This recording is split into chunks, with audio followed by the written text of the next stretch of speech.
Speaking of good films, though, we did see an actually decent horror film, continuing this and finishing off this fucking horror trilogy. Horror trilogy of great shit. Pretty good. April has been a mad month for horror. Yeah. And Mario. We got all this and fucking Mario. Mario. And we get fucking another Disney remake in 3 days, so... Ooh. I know, exactly. Bone chilling. That's scary. But... That's scarier than all the rest of them. Apparently it's fucking... I saw someone use the word Malachian. As in, like, fucking Terrence Malick. For the new Peter Pan and Wendy film. Shut up, whoever that person is. What the fuck does that even mean? Shut up. Please shut up. But fucking... We saw Evil Dead Rise. Yes. The newest Evil Dead film. Yeah, it's not a sequel. No. It's not a remake. It's not a reboot. Reimagining, not really. It's just another one. It's a film. Yeah, it's just another Evil Dead. It's sick. I thought it was great. Yeah. And I can't believe how consistent the franchise is. Yes. Like, this might be, like Evil Dead might be the most consistent franchise 5 films in horror. in? 5 films in. Yeah, to make a bad one. Not a single bad one. No. Like, well, like... the first 30 minutes of Evil Dead 2013. No, but even then... I'm being really picky. But even then, I'd still say the film is overall very, very good. The film is great. The film, yeah, and it's like... But it's one of them where it's like... even like Scream has Scream 3. Yeah, which isn't great. Yeah. And it's like, that is the one... Like, that one is mid. Yeah. Like, yeah, it's not bad, but it's not great. Yeah. So I would say... But Evil Dead... I think all of them are good. Yeah. All of them range from very good to great. No, exactly. And Rise 100% continues that trend. Yeah, Rise is... I really, really, really enjoyed Rise, like, a ton. And it's like... It's one of those films that doesn't try to do anything crazy new. Yeah. It is a film that is definitely doing a lot of the greatest hits of Evil Dead, which usually I'm against that. But I think what I like about this one is yes, it is a retread of the greatest hits. Yeah. But it's very well done. The way they recreate is very well done. And B, some of the new tricks that are in there are really fun. Yeah. And you can tell that it's being directed by someone who is a fan of Evil Dead. Yeah. And it's like a natural kind of thing of, we're bringing Evil Dead to a new audience where, okay, it's not quite as wacky as Evil Dead 2 and Army of Darkness, but it's not quite as, like, serious as, like, Evil Dead 2013. Yeah. It's this interesting blend of the two, where it's like, we don't want to go too goofy, but we don't want to go too serious. We're a nice sort of middle ground, where there's some really goofy moments in Evil Dead Rise, and just really goofy sequences. Yeah. But it never goes too far in that direction, but it never goes too, like... Because, like, I wouldn't say the film is... Although it has some good, like, effective, like, creepy moments, it's never, like, scary. No. But in a good way. Like, it's got this nice blend of... It's a film where you can watch it and be like, fuck yeah. You're watching it because it's cool, and, like, the effects are cool, and it's, like... It's nice to have... I mean, again, like, this is a film that was going to be straight to streaming. Really? That was the initial plan, was it was going to be straight to... It was going to be a straight to HBO Max release. Oh, okay. I don't know. I do think it probably would have came theatrically here either way, just because Evil Dead is really big in Europe. Okay. So I don't think it would have gone straight to streaming over here, but that was the initial plan. Yeah, it was going to be straight to streaming, but then Warner Brothers decided in that big shake-up to go, okay, no, we're going to make that theatrical, which I'm glad they did, because I don't know what the fuck they were thinking putting that. Why would this go to fucking streaming? Exactly. Like, I'd made like 40 million opening weekend. Fair play. That's great. Renfield weeps. Fucking Renfield made like £2. Yeah. It's like, but yeah, it's like it's done extremely well, and it's like, but I think what's great about it is to me, it's like, this is the best way to bring Evil Dead to a new audience. Yes. While also giving, new content to, like, fans of the franchise already. Yeah. It's like, because it's giving you what you want. It's giving you, like, the usual things, the chainsaw and stuff like that, like all of the usual things you'd expect from Evil Dead.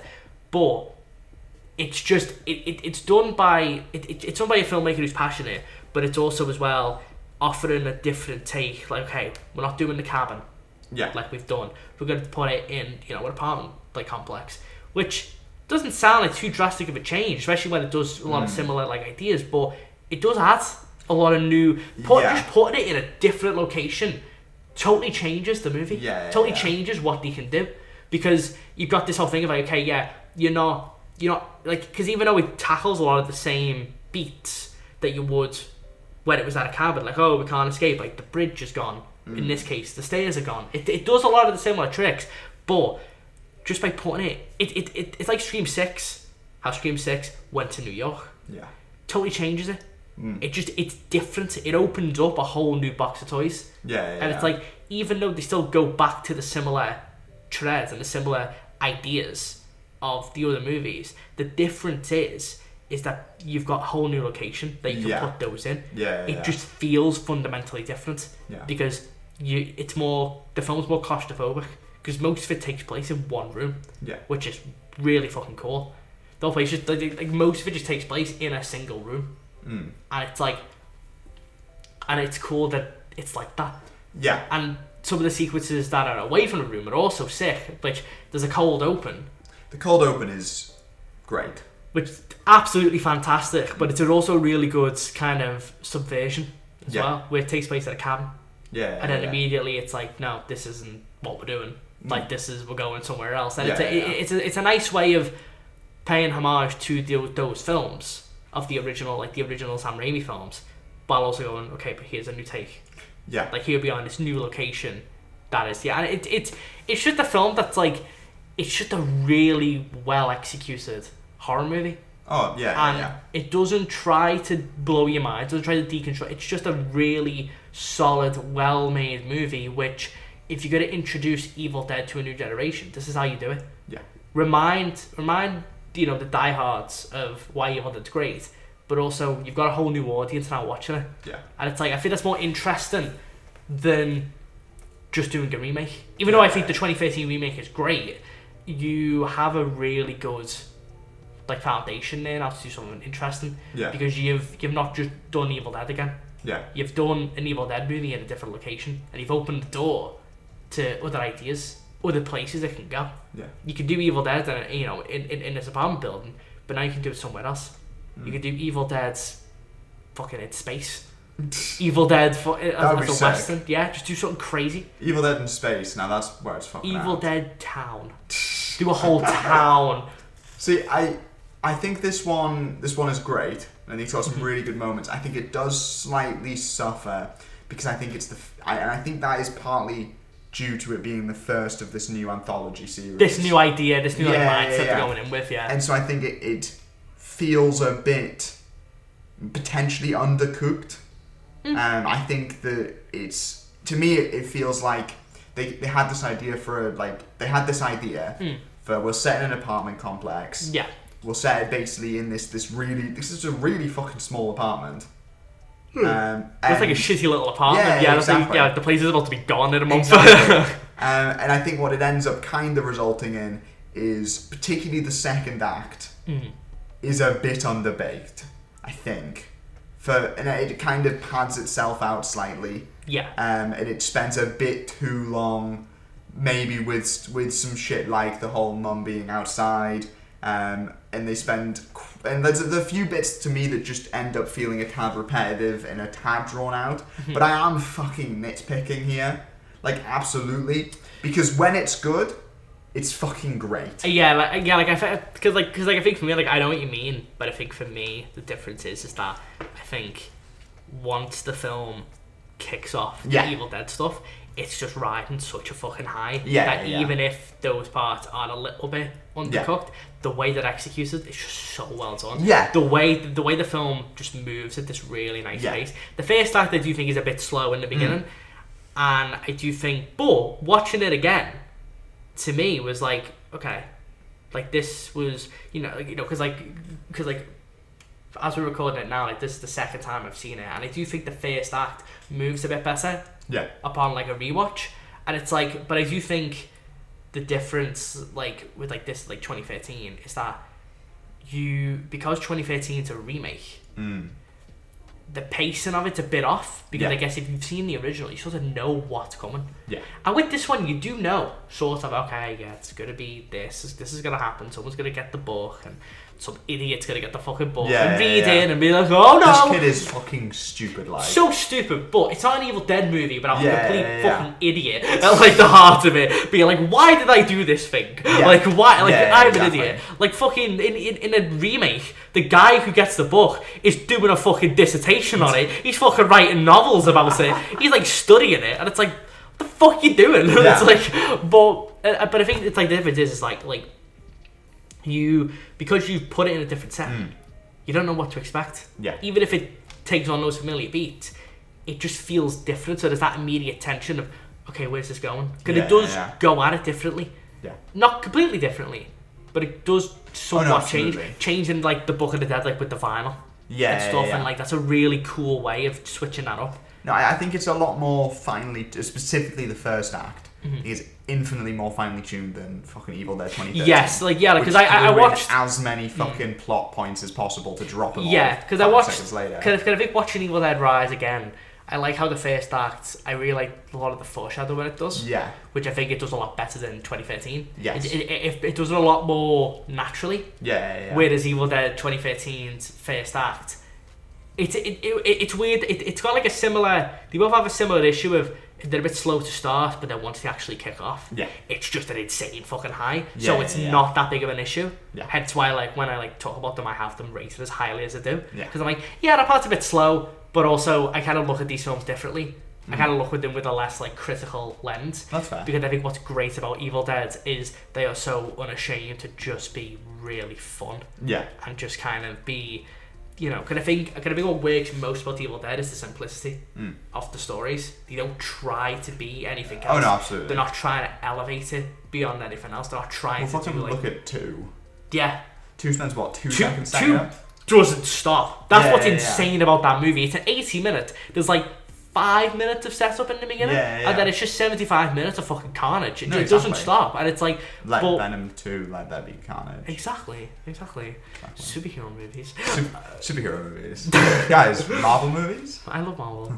Marvel's great, but like it's like, but I just like that idea of like we're gonna do like we're just gonna go in, we're gonna go into it, waste no time, and it's like that's it. It's very refreshing. Yeah.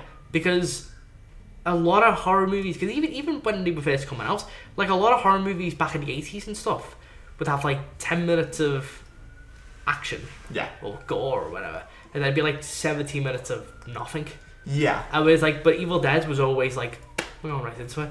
No, fuck, exactly. like it goes right, it wastes no time. Absolutely. And I think with this one, it does take its time, but to be fair, I actually really like the cast in it.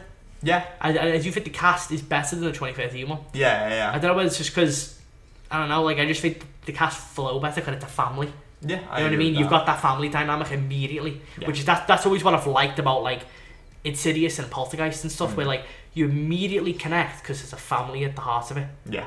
And you immediately see like the relationships, and it's like, whereas Evil Dead 2013, it's a bit more shaky. Yeah. Because it's a gang of friends and there's a sibling, but they're not as tight knit as they are in Rise. But then, because it's a family, there's an immediate emotion there when everything starts going wrong. Because one of the things that's great about Evil Dead is once it fucking starts, there is just no fucking hope. Yeah. The film acknowledges that, and there is one character in this film who I don't think any therapy is gonna help them. Like that is like there is. I don't think anyone there like one character in this, the little girl in this does. I don't think anyone in horror has gone through as much traumatizing shit as that little girl in that She's fucking movie surprisingly does. chill about it all. She is, but I think she's young enough. I think eventually, but I don't think therapy is gonna help. No, she is scarred for life. Like and a bit more after that. Like that is some of the shit that she goes through.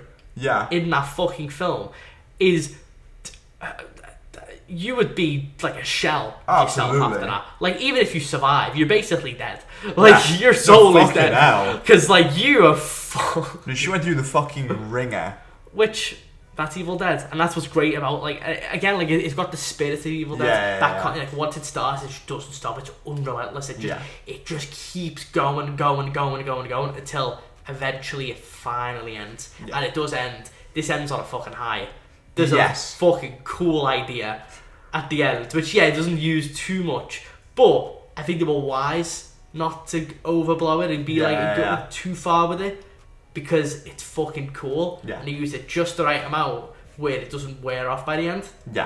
And it's just, I don't know, I just thought it was great. I really enjoyed it. I liked it a lot. It was exactly what I wanted from an Evil Dead movie. Just a really fun, gory time. And if this is like the start of a whole new era of like anthology style movies, I'm like all fucking for it. I'm very interested to see where they go next. Like I'm really, especially if they get other directors in as well. Yeah. And get like like a bunch of different people to go and do these. Exactly. As long as none of those directors are named Chris McKay.